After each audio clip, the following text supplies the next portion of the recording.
And hello, movie lovers, and welcome to the show. With me, I have Alex from A-Town Reviews. Hello to everyone, Alex. Hello, everyone. And with me, I also have Two Blur Girls podcast herself, Tomeka. Hello to everybody. She's over there bobbing her head. How you doing? I'm fine. Still vibing off the theme song. Right? Hey, that's actually a good energy viber. I'm not going to lie. That intro is just amazing, to be honest with you. Well, before we get started with our Peacemaker, talking Peacemaker episodes 1 through 4, I did have to do a little bit of housekeeping real quick. Matter of fact, we just released our first 2 Matrix rewatches on YouTube, so go ahead and check that out. I'll be releasing the other 2 tomorrow, and I'll be wrapping up all the Matrix stuff and things like that. So if you're interested to hear what Tomeka, myself, and Charlie had to say, because I had a lot to say with Resurrections, but that's another story for another day. But anyways, without further ado, let's get into a happier note, shall we, with Peacemaker, because I like to make peace right now, and do episodes 1 through 4. So the first episode opens up right where the Suicide Squad, left us at, where Chris is laying in bed, he wakes up, and he finds himself in the hospital. And then he's looking around, he's like, so I'm free to go? Yeah, you're free to go. And he's even asking the janitor, he goes, dude, am I free to go? Yeah, man, you're free to go. And he's like, so what do? I don't know. I'm just doing my job. And then he's over there going, so we're not friends? Man, I only smoked half a joint with you. We're not friends. We made a connection. And then, right? I do and then he goes on, right? But I like that aspect though of the fact that he's been institutionalized for like the last 4 years. So him being in the hospital and him saying you can go, it's like, whoa, let me take a step back here. I can actually leave, and Amanda Waller don't have shit to say. You mean I could do that? So he goes, hurries up, gets his whitey tighties back on and everything, goes into his Peacemaker outfit, goes into the cab, and then he winds up telling the cab driver, just drive really fast. But what do you guys think of it continuing off of the Suicide Squad movie and then putting it into the Peacemaker? I thought it was really good. I did. You want to go first? Oh, you can go.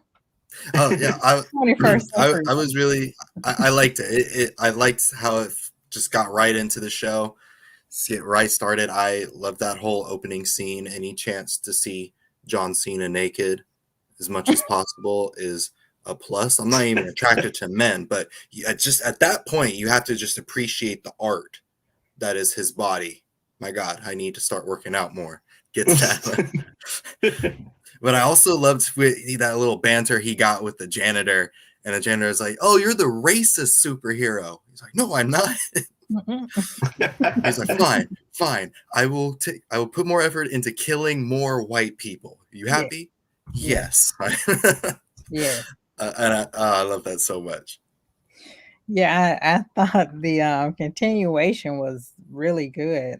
You know, just like I said, just picking up where everything left off. I always think that's a good way to continue any show. And I guess I'm used to seeing John Cena half naked because like not that I know him or anything. What are you talking about? Oh, she sees John Cena naked all the time. That came out. She was like, John, send the pics, bro. Just walks around my house half naked. I'm used to it. No, just like big wrestling fan. So like we talked about earlier, like I remember his debut on WWE and he came out in these blue jean shorts.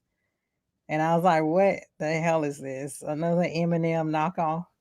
So I guess I'm just used to him naked from here up, but seeing his butt cheeks from the hospital gown, that was a plus, I guess. Guy works out. I don't know what to say. Yep. He definitely feeds his anaconda. That's all I gotta say. But that was fake. That part was fake when we get to that scene. I've seen him. But I thought it opened up very well. Not the gown, but the way the episode opened up. Yeah. Because I like how he goes in.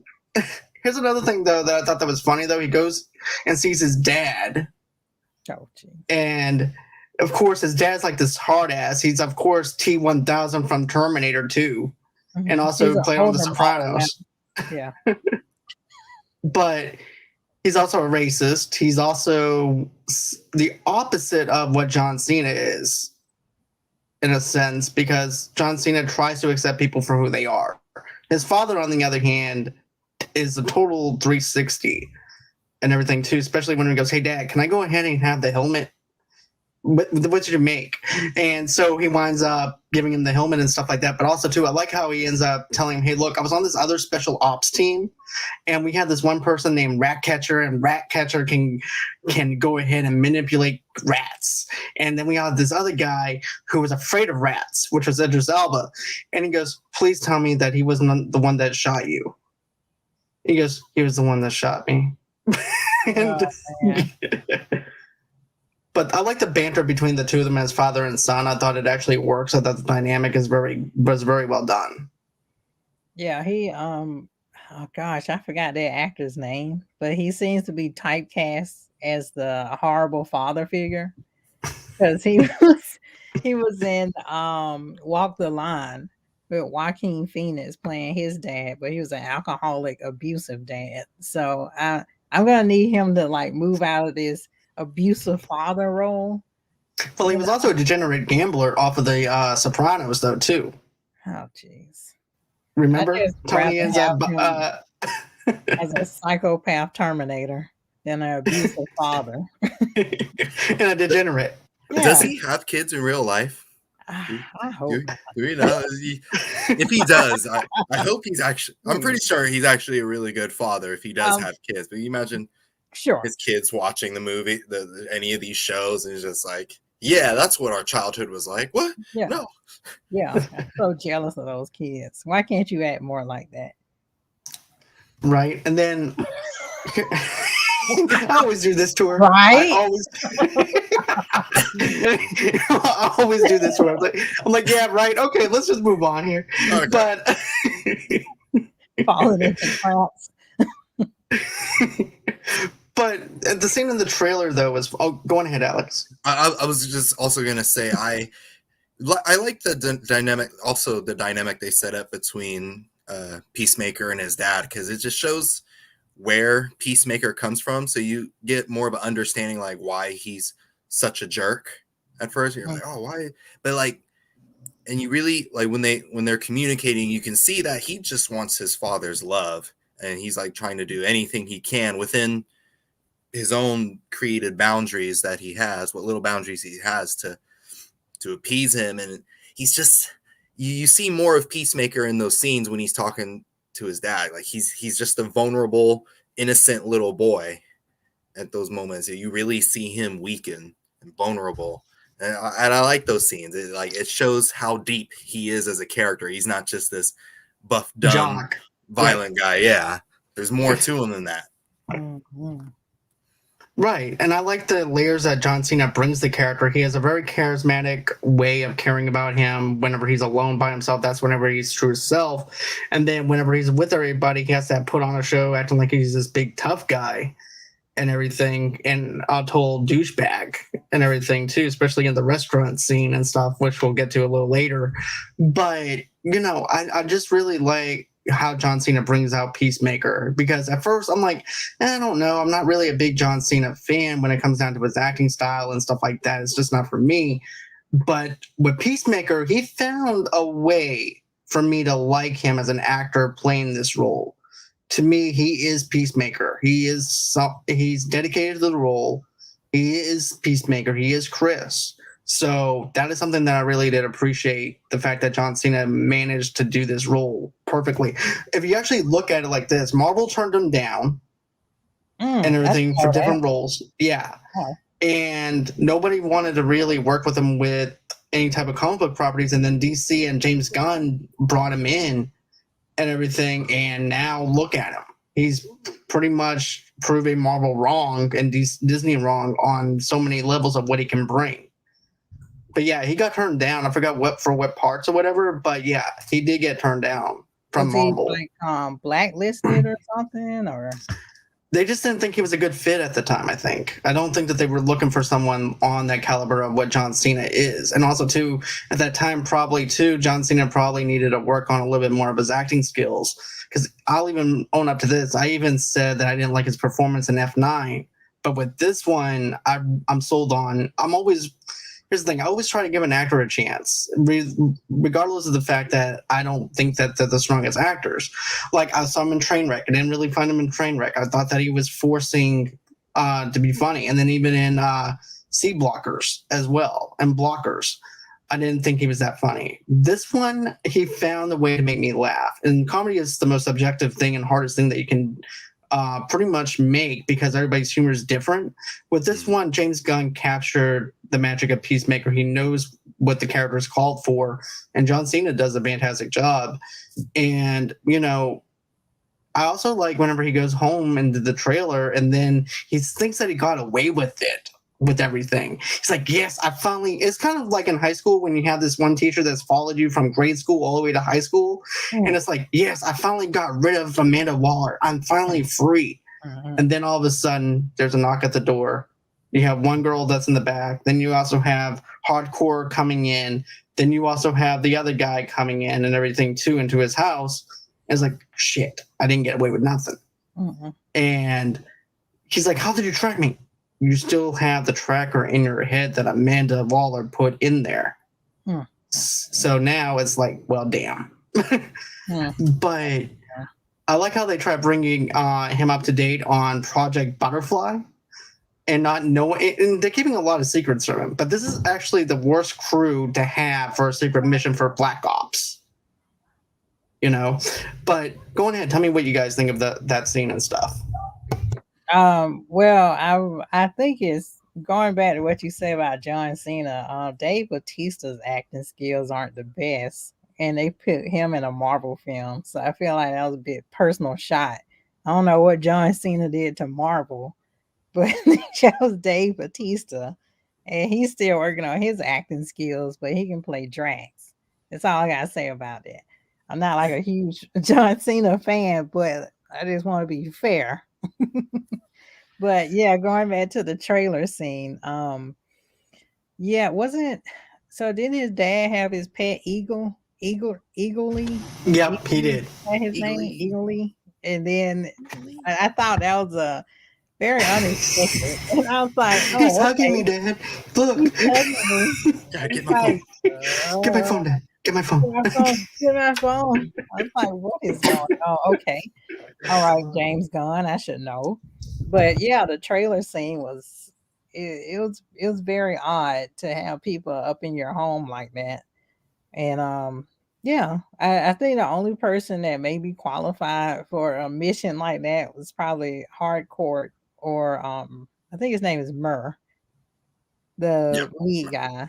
Murr, yeah. Who can't feel nothing? That has never felt shared a feeling in his life. Wait, is he in the comics? Or is this just a character they made up? To be honest with you, I don't know anything about Peacemaker, any of the comics. I'm going in this blindsided and everything as far as this goes. I just know about the New 52 Suicide Squad. I know the original Suicide Squad and stuff like that. Anything outside of that realm, I'm blinded to. Okay. So I'm just going in, enjoying it, being nerdy and sweaty with everybody else. No. You cannot. Hey, it's been a while, man. It's been a while. I haven't used the word sweaty in 3 years. Yeah, I don't know why you trying to slip it through now while we got coffee. But anyways, I'm talking to you. Go ahead, A-Town. I wanted to add on to the John Cena thing. And I think I feel like professional wrestlers, when they, at least the few that have, when they transition into acting, they have a tendency to be better at improv, which I feel is where John Cena really excels in the comedy here. It seems like a lot of it is just him saying whatever he wants at the moment that goes with the script. And wrestlers are usually good with that. And they're also really good at getting feelings from you. So I've always noticed this from The Rock, from Batista, John Cena. You always feel something for their characters, either one way or the other, because that comes natural to them. And, it takes a few movies for them to really refine their craft. Like The Rock has gotten much better at acting since The Scorpion King or something, which honestly, I loved that movie as a kid too. And same thing with John, Batista, not the best actor, but he gets in a role that he does well, like Drax the Destroyer in the Marvel movies, does that for a few years, and then he starts branching out. Like I thought he did really good in Army of the Dead. Like, he's starting to figure it out. And that's what I feel like John Cena's on that same trajectory. He just needed to find that perfect role that, he can really grow in. And this, as Peacemaker, he has that opportunity. So I think he's just going to go on the up and up. Yeah. I think so too. I think in Trainwreck, maybe that opened the door to him being this goofy, hypersexual guy. The scene in Trainwreck, I remember even before I saw the movie that they were talking about it on a Today Show. Like it's just particular scene he did. It was kind of crazy, which you should go watch Trainwreck to figure out what I'm talking about. But yeah. So I don't know. Like you said, A-Town, he just had to find his footing or whatever role he was in. But, another thing that I like about Batista, though, is in an interview he did, he goes, I'm not the strongest actor. I get a script that is for me, that I know that I can do and do the best I can do to my ability. And that's what he did. And then as you see, like you said with the Army of the Dead, Alex, he did a fantastic job transitioning out of that whole entire deal with just having like one-liners, stuff like that. He's able to carry himself a little bit more and things like that. So even with John Cena now, I'm giving him a lot more of a chance than I have been in a long time. But, another thing too is there's actually a lot of scenes in this thing. We're going to be jumping around a lot with this. We're not going to go scene for scene or anything because this is just a comedy to me. This is just straight up comedy action and stuff like that. But I love the banters with the other cast members whenever it comes down to the agents, the ops, and things like that. I thought that was fun. John being the IT guy. Then you also have this other girl who's just trying to fit in and figure out who she is as a team member because she doesn't really fit in with them. Also, too, that's also Amanda Waller's daughter, but they don't know that because then they're going to turn a bad eye to her and everything. And then also, too, you also have Wes, like you said, right? That's the guy's name the one that can't feel anything. Murr. Okay, that's an easy name to remember because that's in Practical Jokers. But oh yeah, I think it's Murr. Pretty sure it's Murr. Someone will let us know in the comments. But I like Murr, though, to be honest with you, as a character. I thought he was actually pretty funny. He's like, to me, if they actually put side to side with Amanda Waller and him, they would look like brother and sister, basically. They both look like they have that pissed off look. But, the comedy aspect that he brings is just great. But is there anything else that you want to say as far as the Black Ops people and things like that, too? Because I thought they actually brought their A game whenever it comes down to this, even though they're horrible at what they do. But that's the whole joke of it all. They're supposed to be this big, huge Black Ops crew, and they're just as horrible as the people that they try to send in at the beach at the very beginning of the Suicide Squad movie and everything. And also, too, this is like James Gunn unhinged. This is James Gunn doing his James Gunn thing. I call it James Gunn isms, but but this is actually what he does best. Yeah. But I actually really like Murr also. In the most recent episode, what really like solidified it for me is where he's just like so pissed off because everyone's messing up, and he's like yelling at everyone, and they're just like, "Well, you don't need to yell at it." He just gets this look of just pure disgust on his face. That just made me laugh. Especially when John makes up that whole entire deal with the father, with John Cena's father, with the fingerprints and everything. And then John Cena finds out his father's in prison. And then you see Murr, he's like, Yeah.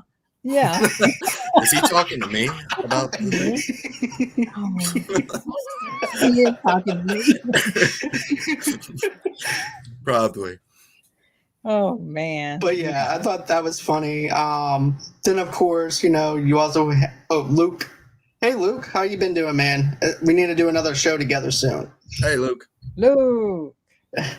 But yeah, I thought that the comedy aspect with that scene about how stupid John was for switching up the fingerprints for his dad, for John Cena, for Peacemaker's dad, was actually pretty funny. And then also too, let's talk about this other thing though too that I liked in the first episode too, as well, was when they're inside Applebee's. John Cena has the file and he's opening it. He goes, "What are you doing?" He goes, "You're not supposed to open that in here. That's the top secret thing." "Oh, I didn't know."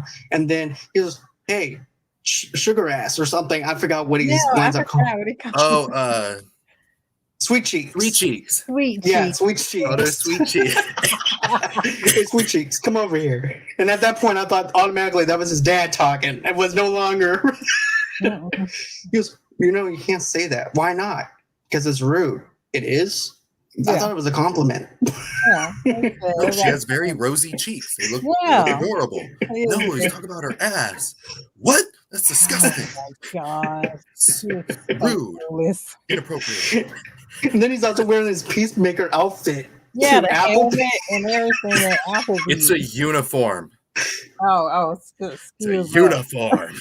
Oh, But that right there, like that's another part of his character that I like, because he's so innocent. He's like, once again, he's like a little boy, because like, oh, sweet cheeks. Her cheeks, obviously. Rosy cheeks is like where his mind took it. It's kind of adorable. You kind of think, oh, you're so cute, but you're stupid too. Yeah. Very clueless. And you can just see how like already how he was brought up is already like conflicting with what he truly wants out of life and with the world around him. And he's just, so it's like, I'm enjoying this journey of him just figuring things out. That was deep. Yeah. Dang, that's like Oprah. That's what I was thinking. I was just like, wow, Dang, this show is good. You did good. I can't swim. This is too deep. Yeah, you did good. Dang, I felt that. Yeah, I mean, if you think about it though, Alex, it's like, okay, my dad probably winded up telling me, "Hey, sweet cheeks is a compliment that you tell somebody." It's like a 10-year-old him. "What does that mean, Dad?" "Oh, that's a compliment. It's about her cheeks." "Oh, okay. Hey, sweet cheeks, come here." So he doesn't realize what he's saying until like later on. He goes, I didn't know that was actually meant as a derogatory sentence or anything like that. I'm so sorry." And then, he's thinking that he has a chance with hardcore because of the fact that he winds up seeing her later on, and he just happens to see her going to this bar. And he's like, so she said no. He goes over to this other woman that looks like that she's in the 80s with the hair and everything, with his hair metal band. I'm like, what the heck is going on with this? And so he winds up banging her. Freedom. Yeah, freedom. Like sweet Christmas. But that actually made me laugh. Sorry. I do it to you every time. But anyway. Got it, John. But you know what, though, that I appreciated with the show, though, when it comes down to him banging the girl, though, it's I appreciate it. Yeah, bang it. Get out of her. Okay, this is what I appreciate with her character, though. Usually, whenever you see this sex scene and everything, it's just a one-time deal where basically they move on to the next scene and that's it. He was just like cut and dry, and that's it. With this one, they ended up extending the scene long enough.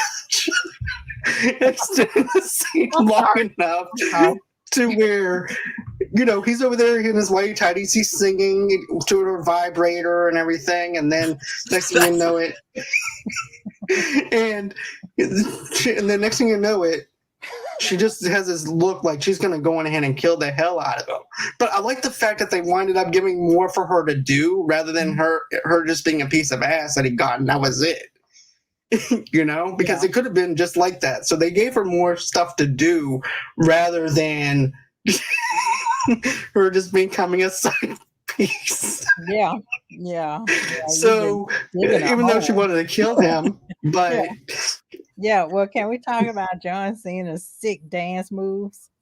Yeah, we can. Those are awesome. I can already see like comic conventions across the world are going to be Peacemaker, and they're going to do some dance sequence. We didn't even talk about the intro. Yeah, the intro is just great. They're going to do that dance at all the Comic-Cons and everything.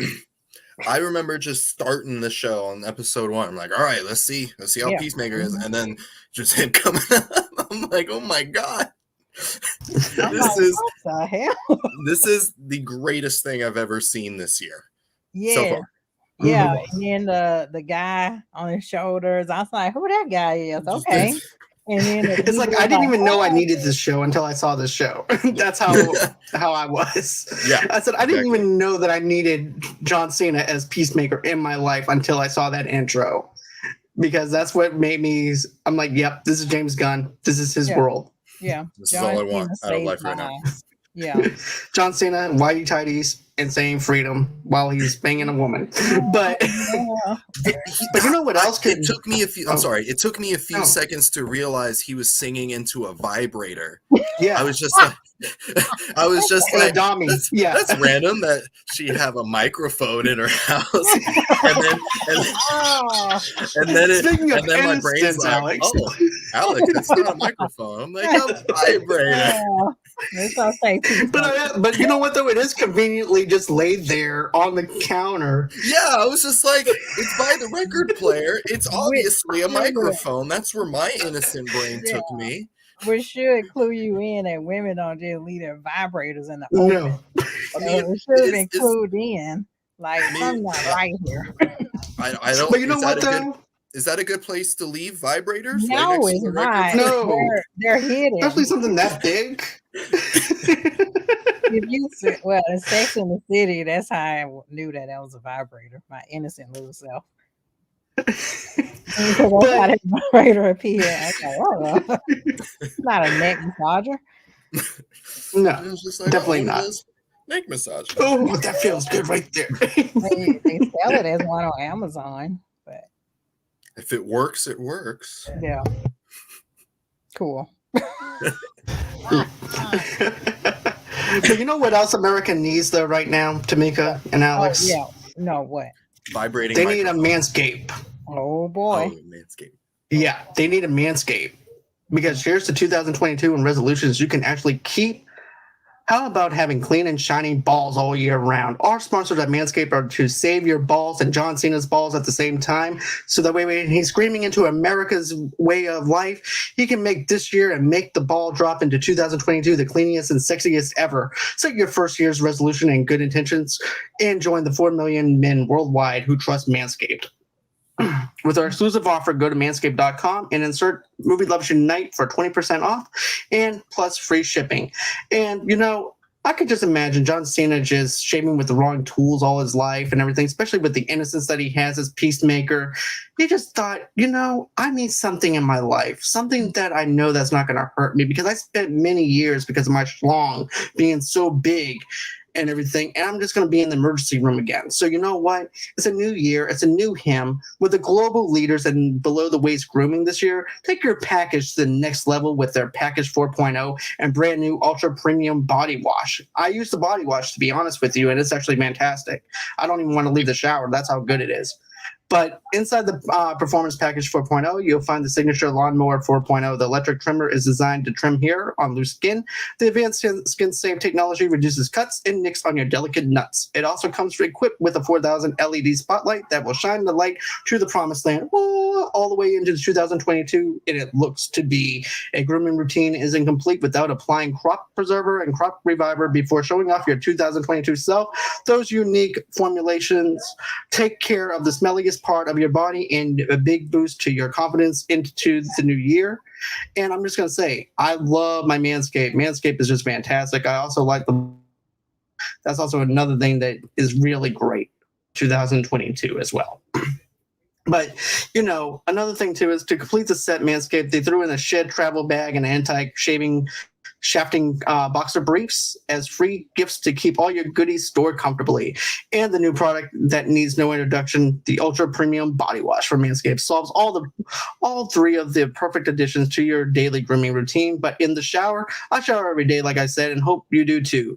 The body wash smells great too, and it's cologne infused with aloe vera and sea salt to keep your skin feeling nice and moisturized. Kick discomfort and poor hygiene to the curb this year and use the best tools for the job. Whether your resolution is to work out more or travel to new places, be sure to travel to manscaped.com for your exclusive offer for 20% off plus free shipping with Movie Loves Unite.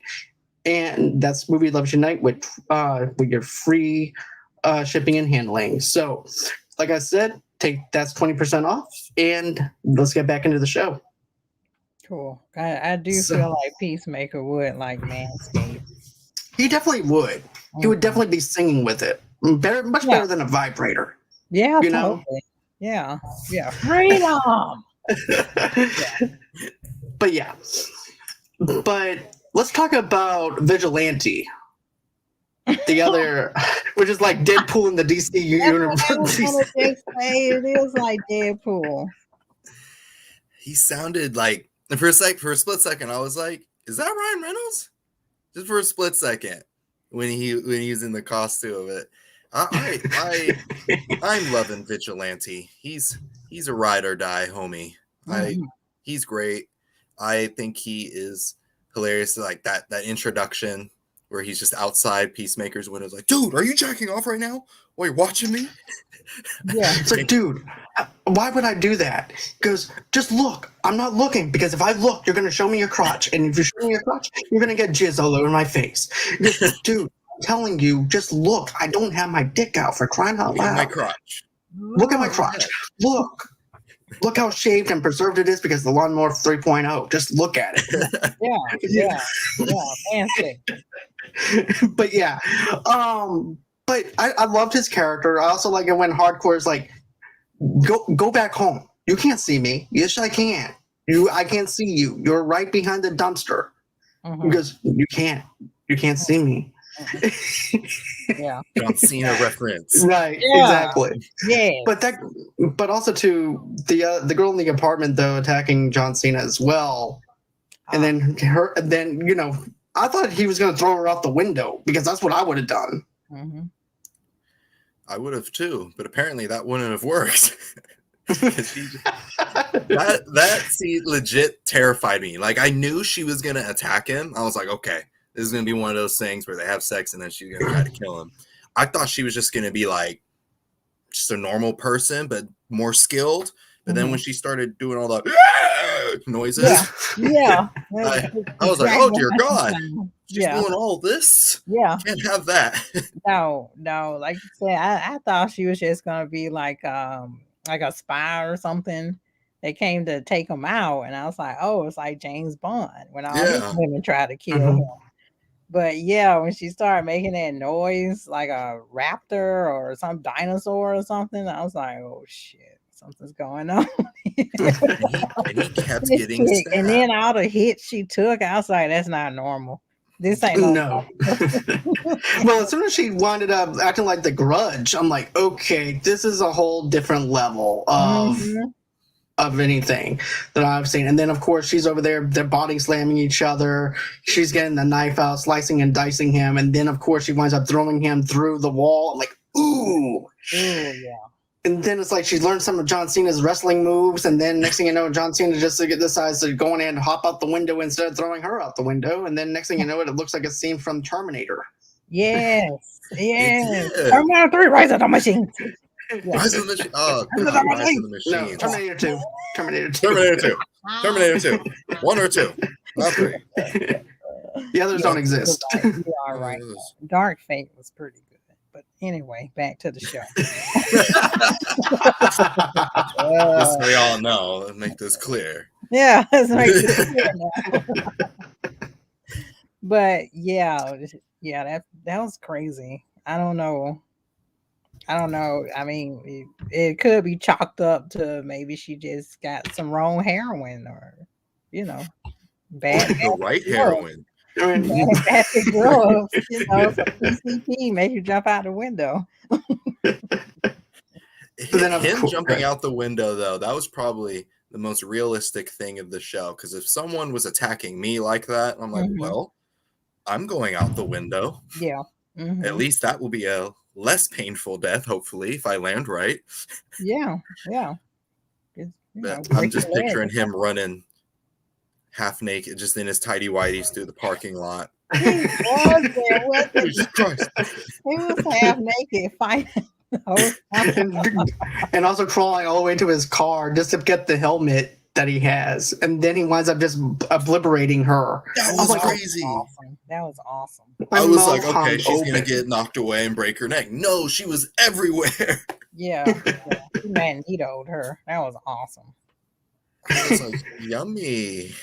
And then I never saw a show where it actually shows the carnage after someone explodes or anything like that. And this one actually goes into the detail. It shows where her underwear is. It shows where her face is, her hand is. I'm like, and then all of a sudden I thought it was her scalp that falls down from the sky, but no, it was just a random possum that Eagle winds up bringing. Yeah. It's like, hey, you okay? Here go this dead possum that I got for you. Just like, here you go, Daddy. Here's a possum. I'm like, oh, okay. Eagly. I know you probably didn't eat at Applebee's or anything, so here's a possum. Yeah, ate this lunch. Here you go. I love Eagly so much. Me too. So awesome. I want an eagle. What's your name? What did you name your dog? Doggy? Yeah. Aw. I hope they have the eagly stuffed animals. That would be sweet. I want one. Totally. They probably do already. I'm looking them up right now. I want to buy. They need to market that. Seriously, Yeah, they need to get up on that. Please. I know this is not Disney, but they need to go on ahead and market that. Yeah, but going back to what you said, John, I don't know why I was surprised, because I did see Suicide Squad. I saw the horrible one, but I mean the James Gunn Suicide Squad, and he showed everything. It was really gruesome in that. So I'm not sure why I was so surprised or taken back by this. I guess it's just the unexpected. I don't know. It just really, wow. You're expecting like the normal amount of bloody violence, like people getting shot in the head, maybe an arm cut off. You're like, cool. But a person being completely blown up, and you get to look at their face, a piece of their face, and like that's next level. Yeah, this is, like I said, it's like they gave James Gunn some money and let him have creative control over the script and also over everything. And here's some money, have fun, and make your TV show. That's what it looked like to me.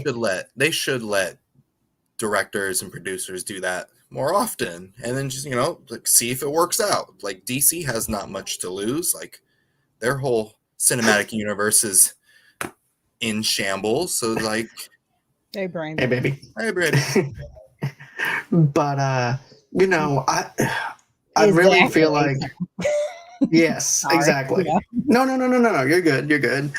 But I feel like they do need to let their directors do their job. It's like hiring a painter, and then you tell them that you want the job done a certain way, and then like, you know what? I'm going to do the job myself because I don't trust my painter that I've trusted him to paint my house. So therefore, I'm going to go on ahead because I think I know it all. So I'm going to go on ahead and have creative control over what he does. No, you hired him to do a specific job. Let him do his job the way he needs to do his job. And this is what they did with James Gunn. They gave him the keys, and he's just going full throttle all the way through it. Now, I know that the first 4 episodes were actually directed and written by him. Now, the next episode is not directed by him, but it's actually wrote by him for the episode 5. Well, that's going to be an interesting take. Yeah, so I think it's going to be really different, but I think that also too it's going to have that same tone because of the fact that James Gunn has that same script. So that's also that's a positive. At least he still has control over that, over the writing and stuff.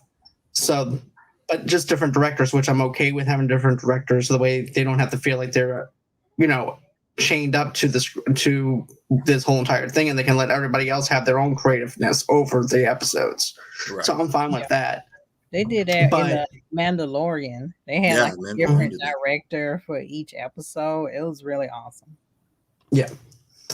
And but I know that you didn't like one of the characters of Tomeka, and why you just out like this, John? But well, I wanted you to get your voice out there, and I know that you're negatives. Everything's not all rainbows and Amanda Waller's daughter, the actress that plays her. She is from Orange Is the New Black. I think she played Tasty. But yeah, she's from there. She's a great actress, but I personally don't think so far that she's good for this series. Like, it seems like she brings so much seriousness to the role and everybody else, they can balance it out. Like, they can be serious, but they can be all the way goofy. So it seems like she's just trying too hard to kind of be goofy or be wacky. I don't know. That's just how I feel personally. Mm-hmm. Yeah, I kind of agree to an extent. It feels like they don't, like, they have a story for her, like with her being Waller's daughter and all that. But at least in these episodes, they haven't really done much with it. You don't know where they're taking that. It's just like, oh, she's just gonna be the only one in the group that's actually nice to Peacemaker, and like, I guess right now that's her thing. And so she's just, I like her. I like her character. It's just I want her to do more. Yeah. Like you said, she's trying. Like right now, she's just trying to fit in. Yeah. With the group, and it's like, have her do something. Stands out a bit more. Yeah. Right. I don't know if it's the actress or what, because I get her role, right. She's trying to fit in, but it seems like she's hesitant in her acting to me. I don't know why. It feels like everybody else is kind of on top of their game. Like even Murr, and he's the straight guy. But it just seems like it's like holding something back. I don't know. I need her to bring it out. Like, I need to be her acting coach. Like, just bring it out. Give me the drama. Give me the flair. Yeah. Come on, get it out. That's all I have. But yeah, I definitely agree with the both of y'all, though, to be honest with you. Like, when it comes well, hold on. No. Because here's the thing. There's stuff that I like that she says. Yeah. But the motivations of the stuff that they make her do is another thing. The limitations that they have on her right now. It's like they're restraining her and holding her back a little bit to reveal something. Because don't forget, Amanda Waller did give her Peacemaker's supposed diary, to plant into his trailer. So I think that's going to be played out at the very end. He's going to go back to prison and she's going to frame him.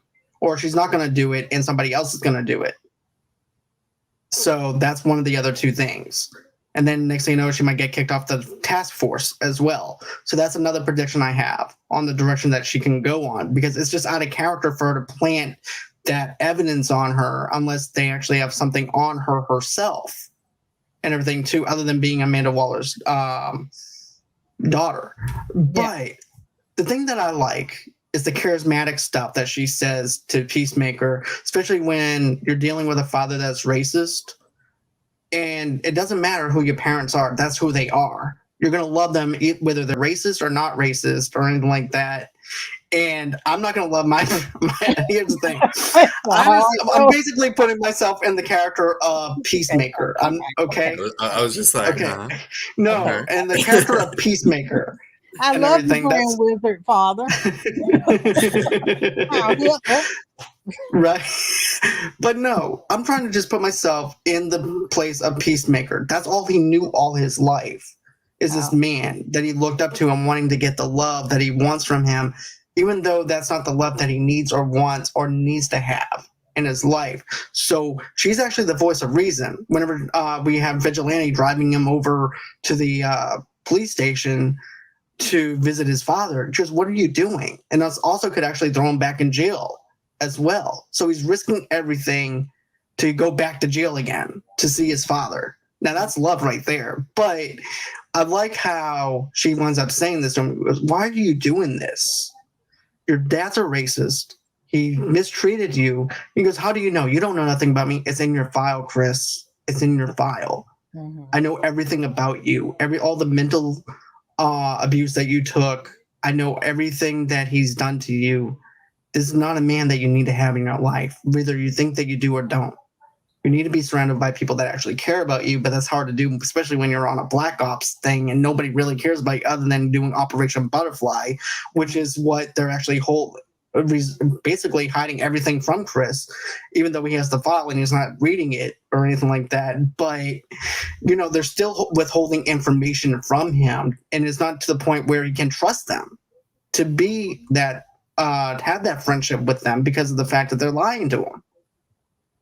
No, I guess a positive thing. When she was talking to Vigilante on the park bench or whatever they were at, she did break down, like, Peacemaker. His real name is Chris in the show. He just has this hole inside him. And the reason why he keeps going to his dad is because he's seeking that approval and love from his dad, But yeah, I mean, it kind of reminds me of, because I've been watching Doom Patrol and Peacemaker, so it's all kind of running together for me. But it kind of reminds me of Cyborg, how he wants approval from his dad, but he was just taught to be a good soldier. He didn't really have a childhood. So I can kind of piece together Peacemaker and Cyborg in a sense. Like, they're both trying to get approval from their fathers, but they're also trying to be good soldiers like they were taught to be. Yeah. Boom, Oprah. Hit him with the Oprah. Oh, big O. It's painful to watch because like with Peacemaker, it's kind of like classic behavior of someone who's been abused their whole life. And, it's a person, like the abuser is this person that's supposed to love you. So to him, he can't tell the difference between love and abuse. He thinks that his dad loves him. And, that's my dad. He loves me. He's doing this. He's doing these things for me, to me, because he loves me. And that's just the twisted mentality that his father instilled upon him. And that's where the show, like, I think they did it more in episode 4, where the show gets really deep into that. And you can, like, see the pain of that Peacemaker has. And John Cena portrays that, like, really well, because he's, like, so confused. He's in constant battle with himself. And it's just like, I was like, oh, we're not in the comedy era right now anymore. We're getting into the deep drama. Like, this is sad. He has a lot to go through, and hopefully he gets over it. Hopefully he punches his dad in the face, but I feel like this is going to be an issue he deals with for a while. Yeah. Yeah, definitely. I'm hoping that he does wind up saying, you know what, Dad, you're not the best dad for me. I'm just going to go my way. You go your way. We don't meet in between. Because think of it like this. You go through a mental breakup or whatever, you know what I'm saying, with a bad person, that the person's bad for you and stuff like that, right? So you go back to the place that you're most comfortable with because that's all you know. And that's all he knows. That's all John Cena knows, or Chris knows, Peacemaker knows, is that dad is his dad. That's all he knows. And that's the place that he feels the most comfortable at because he doesn't know anybody else. So he goes to the place that he feels like he's safe at, even though it's bad for him. That's the way I'm looking at it, though, too. And, like Alex said, this is a deep cut episode at the very end. Yeah, we're laughing. And then once he gets into the whole entire aspect of him singing, and also, too, you see his childhood. You see flashbacks of that. And then you just care about him so much on a deeper level, to the point where I almost cried man tears and everything. Wow. Like, when a certain character died on screen, I cried man tears for that character because I had that emotional attachment to that one Real character men or whatever. cry, But John. Real men cry. right, yep, we do. But don't need to do that. I cry a little too much, if I can be honest. Yeah, we do. This episode had me shedding a tear. I was like, no, like, especially when they were showing the flashbacks of his childhood, and it was like I knew this happened, but like to see, like when he's singing the song, you can see the hurt, even though he's in his real too tight shirt and all that. It still has like that comedy surface level, but like, you can see the pain, and I was feeling for him. I teared up. I was like, oh no, my boy's Same hurt. here. Yeah, it makes sense too. I wasn't crying. I had something, but it No, I'm not crying. I'm not crying. You're crying. I got something in my eye. That's all. Allergies. It's allergy season. But, when you look at episode 4, because his dad trained him to be a killer, basically. But when you look at episode 4, what was that, 2 or 3, where he had to kill the family? Yeah, that was episode. That was 3. What was that? That was 3. Yeah, it's called Better Golf Dead. Yeah, it made sense why he hesitated, because he was like, even the children too. Like, I guess he was just thinking, like, man, I gotta kill these kids, and I don't know, for some reason he's like, oh, I gotta kill these kids, and you want me to kill his family, and then you look at his childhood and what he went through, like it was a trigger for him. But also, like you said, they balancing the comedy, because he was like, oh, they don't have my eagle symbol on the gun, and then he drew the upside down senior second grader doodle of an eagle. And he's like, yeah, now I can kill people. There, I got it. I'm done. I got my pet on the gun. I'm ready to go. Let's kill some people. He's like, what? He's like, it doesn't have my symbol on this gun. I'm supposed to kill people. But you know what, though? He also says, you know what? I'm okay with killing people. I'm okay with killing kids. Yeah. But I don't want to kill them if they're innocent. Yeah, Right. they look innocent. Because once I saw that, I was like, what the hell? Are they flies or what is this? Yeah, that freaked me out. You want to know what I thought that Operation Butterfly was? A vagina? Yep. Like Peacemaker? Yep, I really thought. And as a matter of fact, Peacemaker even brings it up. He goes, "What is it? A vagina?" And then I also like too when he was freaking out about him sleeping with that girl that was psycho and everything. Am I gonna get and everything too? Did I get an STD or anything like that? I thought that was actually funny. Am I gonna turn into a dick vampire? Yeah.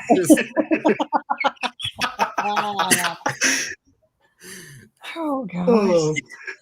But I want to go on ahead and talk about, because we talked about everything else, but we didn't get a chance to talk about Operation Butterfly that much when it came down to him shooting them, and then all of a sudden you see Vigilante goes, "I got this. Move aside." Just guns everybody down, all except the father. And then also too, in the truck, they also have a debate going on about the storybook of the Beer family and everything too. Berenstein. Yeah, Berenstein family, which I used to read back when I was a kid. Oh man, I love that show. I love those books when I was in lower elementary. And I didn't know that. Like, have you ever noticed these films? They start to drop these this, I don't want to say knowledge, but it's like facts about, it was named after the creator. I said, really? Oh my God. I didn't know I can learn that from Peacemaker. I thought I could learn that from the Rainbow. Yeah. Learn something new every day.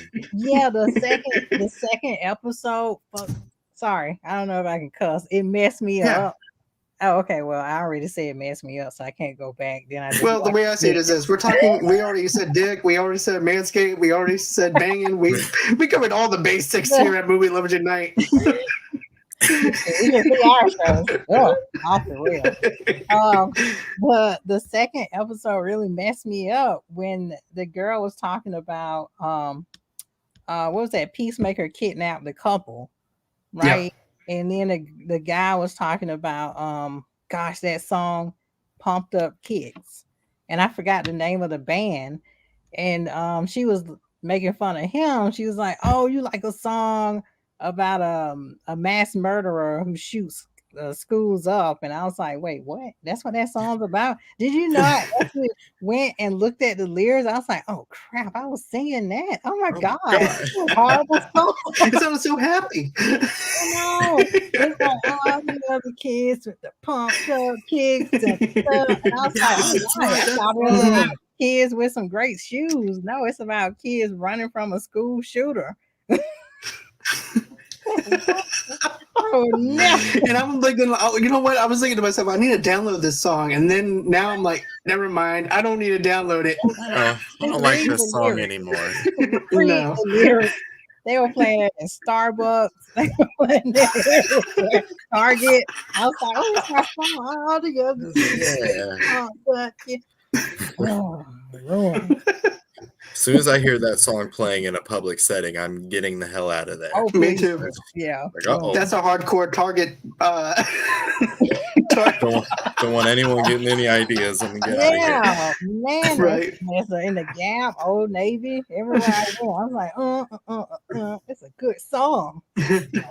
But what did you think of the other thing though? Too, whenever John Cena finally shoots the guy in the head, and then this butterfly comes out, he goes, "Oh, Operation Butterfly," and then next thing you know, he says that he shot the butterfly and everything, but he doesn't. He winds up keeping it. We see it inside the glass at the very end of the episode, and everything. He has it in the glass, and as he's crying, Eagle is coming in over on his left, and then on his right, you see the glass jar of the butterfly. Are you okay, bro? He's like, "You all right? You all right, buddy?"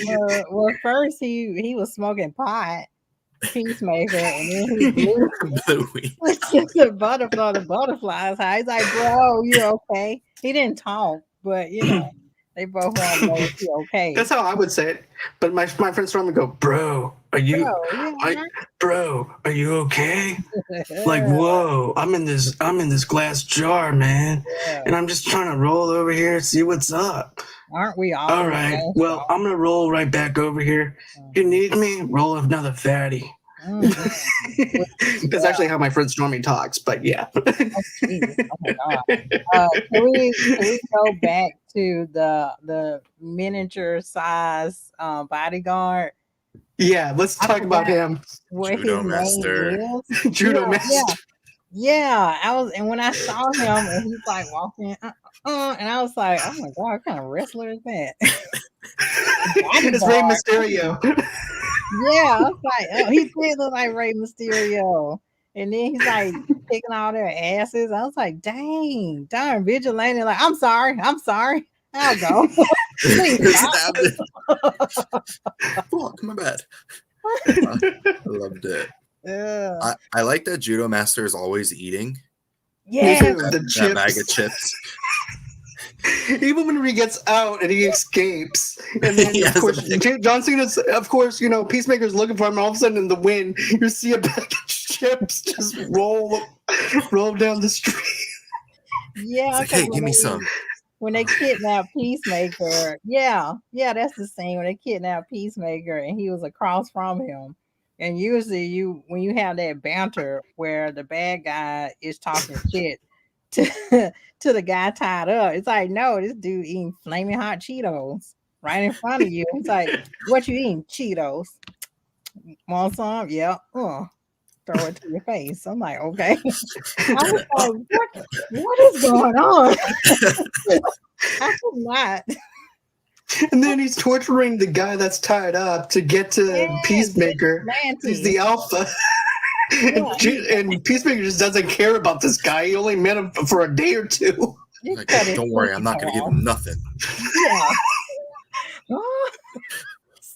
He's I need my pinky toe. Cut off his pinky toe. Yeah. Like, "Why won't this shit cut?" But you know what though? I started thinking to myself, is that even true? And then I'm questioning it. And I'm like, well, my preacher said that you needed your big toe to keep your balance, so that can't be right. I'm like, is this true? See, And there you go. yeah. I'm like, Learn no, your, this learn is your not. facts all over again. Learn about the song, Berenstein Bears. Can you walk without a pinky toe? See, they be dropping these little Be facts totally into off the show. balance. And then Right. you be like, oh, I learned something, but then I don't know how to feel. But yeah, I think you know what though? People can learn a lot from our show too. We covered everything. We covered the birds and bees. We covered some manscaping. We covered it all. Yeah. Just a broad show we have going on. Let's Freedom. Thank you, James Gunn. Yeah. Yeah. Thanks, James Gunn. Tip mine. See, this is what happens when he don't have limits. You know, like I thought that Guardians of the Galaxy was kind of wacky, right? And I was like, oh, it's a little quirky. Okay, it's weird. But no, you give him a show on HBO, he just loses his mind. He's like, hold my Wait. beer. Wait, what channel am I on? HBO? Just wait. Yeah. Oh, yeah. It's going to be a lot more than nudity, folks, let me tell you. Yeah. Yeah. I get to say freedom. Yeah. Crazy. But yeah. Well, it's not letting me block this person, but okay. Yeah, I have that on my show. Like, you got these spammers on here trying to get their 5 minutes of fame. I've been blocking them left and right. Oh, but yeah. With this one, it seems like I think I know why though. I already blocked this person just now, so that's why it's still inside the chat. I think because they did it twice. Yeah. But anyways, moving on. You got your 5 minutes. No one's gonna go to your fake website anyways. Yeah. I know that we're talking about a lot of stuff. Yeah, I know. Strips without clothing. Yeah. So it's like, oh, you talking about sex? Okay, here you go. Here you go, little wet emojis, googly face, you know. Art.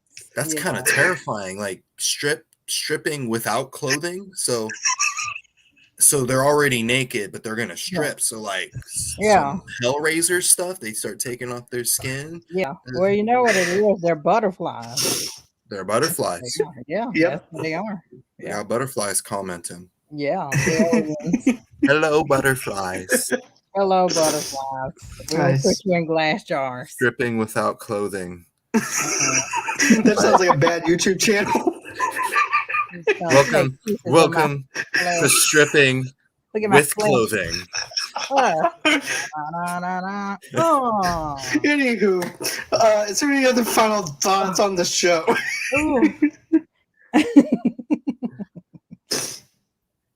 I love this show so much. It makes me happy. I love this show so much. I sound like I'm at a bar with my drunk friend. I love the show so much. I love it so much. And I can't wait for next week. I love it so much. I love the show so much. I do too. Like I said, I never knew I needed this show to see John Cena in his underwear until I watched the first 3 episodes. So I do appreciate that. That's what I want to talk about. This I know I said he's a piece of art and we have to admire it. But also he has so many muscles in like every part of his body. It does make me a little uncomfortable. Like he just all this stuff like right here on the side and the bang and his trapezes or his trapezoids. That's what I like to call them. I know it's wrong. And I was just like, this is just so much. How do you even work out all of those muscles? I mean, being rich probably helps, like having a private chef maybe and all that. But God, it's just too much muscle almost too much. Yeah, like him, The Rock, and Batista, they're all still fit, even though they're trying to, escape from the plantation that is WWE. The plantation. WWE. I'm sorry. They're trying it's kind of true. They're trying to escape Vince, because they don't want to be old wrestlers that can't walk. They're trying to like get into movies but they still have to come on WWE from time to time, so they got to keep in shape still. Because Right. Vince still got a vial of their blood in his office, and he was like, "I will use this as a blood sacrifice to, like, I don't know, kill your family. So you must still wrestle That went every dark. once in a while." This is like a comic book version. He is a super villain. Come on.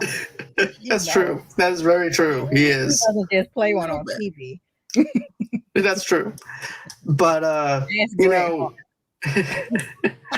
Ah, I want to just say one more thing before we wrap up, though. Too okay. is the scene where John Cena is going from balcony to balcony trying to escape, and he also has the CDs, the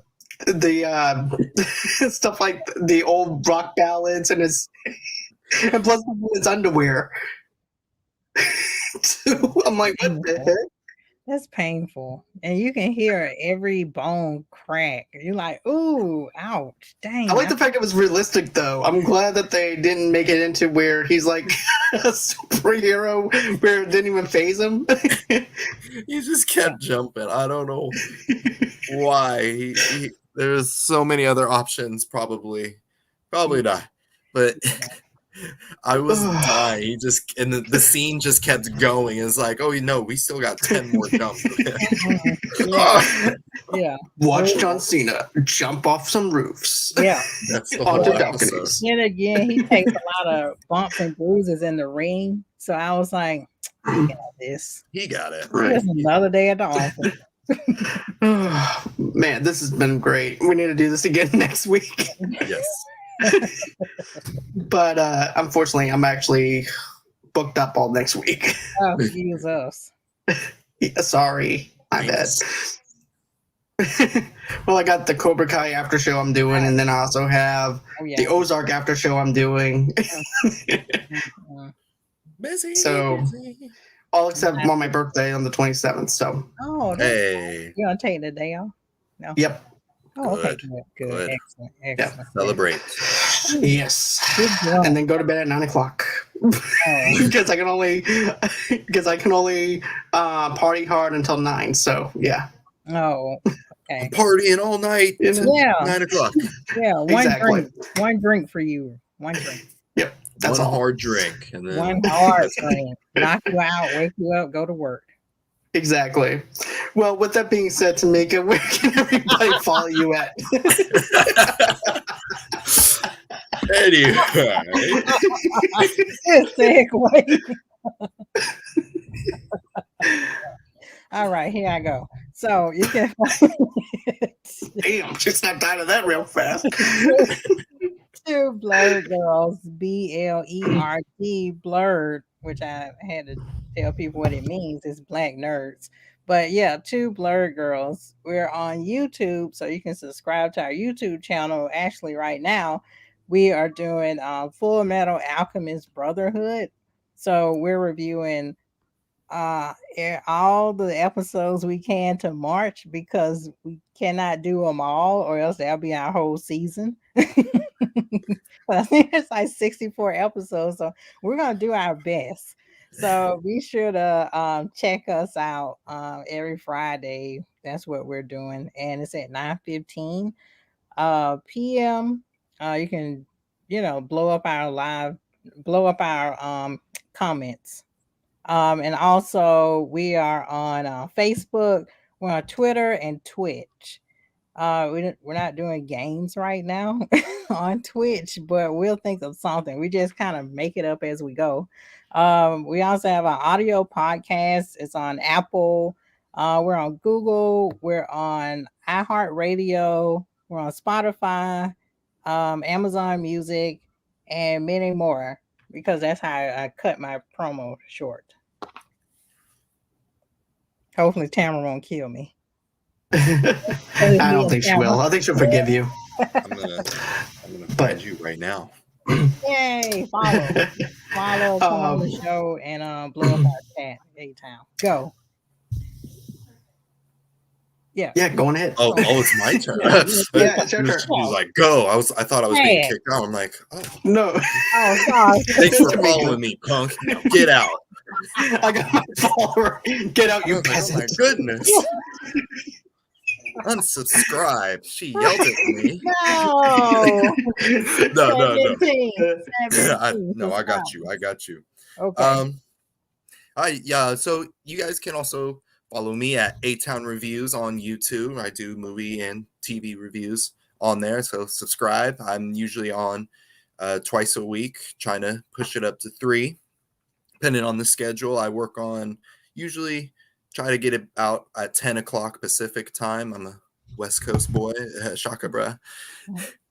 You can also follow me on Twitter and Instagram at ATownAlex3. I don't know. That's the username I went with. I was young. Yeah, looking forward to seeing you guys there. Hit me up on there. Let's chat it up. Cool. We'll All follow right. you too. Yep. Tamika and Tamara will both follow you. Yeah, totally. Yep. I got you guys. Thanks.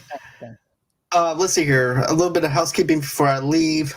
Like I mentioned before, the 24th Cobra Kai after show. This is for season 4. We're doing. Tamika will be on here with me with that. Again.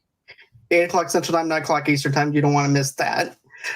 Then on the 25th, I'll be joined by Scene Invaders, and we're going to be doing a Ozark review for the new season. That's once again 8 o'clock Central Time, 9 o'clock Eastern Time. Then on the 26th, I have another show that I am doing, but I have to make sure that person's online. So TBA right now. Then on and then of course on the 27th I'm off, and then 28th I'm available. So that's everything that I have going on as of right now. That's going on with the channel and everything. But thanks again, Tamika. Thank you, Alex, as always. I do have a special announcement to make in a couple of, not next week, but the following week, and everything revolving the channel and adding somebody to it. And that's going to be a little bit of a mystery guess of who it's going to be and everything. So I can't wait to make the announcement. So yeah, I'm excited because this person is just really outstanding on the stuff that he brings, and this person brings and everything. So I'm excited to see what he can bring to the channel, and also, live it up a little bit and stuff like that too. So anyways, if you guys want to go on in and love face at XYZ online. Strips without clothing. No, I want you stripping the clothing. You want a piece of my flesh? Oh. Yeah. But this is what you guys can do. Go ahead and follow me underneath Movie Lovers TV Lovers Tonight on Facebook, underneath the same name on Instagram and on Pinterest as well. If you want to get an audio-only podcast episode, you can get that where you guys get your major podcast from. Of course, I actually teamed up with Two Blur Girls podcast to do a charity event with St. Jude's Children's Hospital with Tamara, and all proceeds go over to the children of St. Jude's Hospital. Our fundraiser goes all the way up until the end of the month. So hurry up, get yourself a Cincy, spend $5 to $10. All proceeds go over to the children of St. Jude's Hospital. If you also want to feel generous and if you want to donate to us, you don't have to, but if you choose to do so, all you have to do is go to gofundme.com/movie lovers podcast. But just simply clicking on the like button and sharing this video with everybody, and also commenting in the live chats or in the comments below also helps me out a lot as well. And then also smashing that little button on the bottom right hand corner to allow you guys to know when we have something new, which is that little bell on the bottom. So smash that bell. Then another thing that you guys need to go on ahead and do, if you guys want to go on ahead and follow me underneath Movie Lovers Unit 0 on TikTok and Movie Lovers Unit on Twitter. And then if you're a sponsor or like to be on the show, just go on ahead, email me at movieloversunite@gmail.com. Also, too, go to Good Pods. Good Pods is a great place if you're a content creator who loves doing podcasting, or if you're somebody that likes to listen to podcasts. You can rate individual episodes that we do here at Movie Lovers Unite. You can also talk to us. We'll reply back to you and everything. And also, too, Tamika's on Good Pods as well. So go ahead, follow her on Good Pods and everything, and comment, do all that other good stuff and everything. It's like social media for podcasting. So go on ahead, do that. And also, too, you can also rate us on Apple Podcasts now and also on Spotify as well. So that's going to be it as far as our show goes. Thank you again, guys. This has been a blast as always. I'm going to be honest with you. This is I'm not going to say that this is the funnest I ever had, but this is a great start to 2022 is what I'm saying. Yeah, we gotta So- keep this show going. We gotta Most do more definitely. Peacemaker episodes. Definitely, we will. We definitely will. We might actually do 2 episode reviews for Peacemaker and do it that way. Since I'm booked up for this week, Oh boy. and then so we can do it that way if you want. Because then after that, just finish it off with the last episode, and that's it. Works with me. Cool. All right, guys. Well, that's going to be it for the show. It's been real. It's been fun, and good night.